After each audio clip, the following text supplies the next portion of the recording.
चलिए अगली बड़ी खबर का रुख कर लेते हैं। सुप्रीम कोर्ट ने बिहार एसआईआर पर बड़ा आदेश दिया है। दरअसल वोटर लिस्ट मामले पर विपक्ष को सुप्रीम कोर्ट ने लताड़ लगाई है। दावे और आपत्ति की समय सीमा नहीं बढ़ेगी, ये साफ तौर पर सुप्रीम कोर्ट की ओर से साफ कर दिया गया है।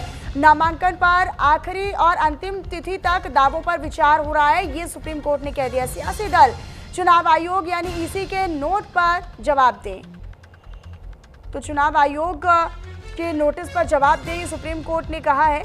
सुप्रीम कोर्ट ने अपनी टिप्पणियों के साथ ही, अपने आदेश के साथ ही विपक्ष को एक लताड़ के लहजे में ये कहा है। और देखिए, अब कोई समय सीमा नहीं बढ़ेगी। वोटर लिस्ट के मामले में विपक्ष को सुप्रीम कोर्ट ने साफ लताड़ लगाते हुए कहा है कि दावे और आपत्ति के समय सीमा अब नहीं बढ़ाई जाएगी। नामांकन पर अंतिम तिथि तक दावों पर विचार किया गया और सियासी दल ईसी यानी चुनाव आयोग के नोटिस पर जवाब दें, ये सुप्रीम कोर्ट ने कह दिया है। तो ये बड़ी खबर है, ये बड़ी अपडेट एसआईआर के मुद्दे से जुड़ी हुई, और इस पर जो सुप्रीम कोर्ट का आदेश जारी हुआ है उस पर हम आप तक साझा कर रहे हैं।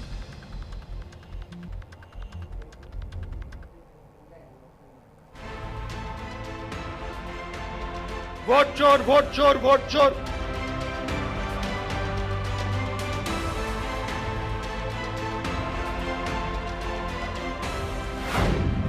महागठबंधन ने दिखाया दम, राहुल लाए हाइड्रोजन बम।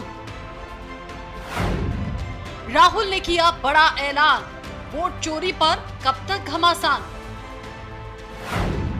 16 दिन 23 जिले 1300 किलोमीटर, बिहार में हाई सियासी टेम्परेचर। एसआईआर की लड़ाई हाइड्रोजन बम पर आई।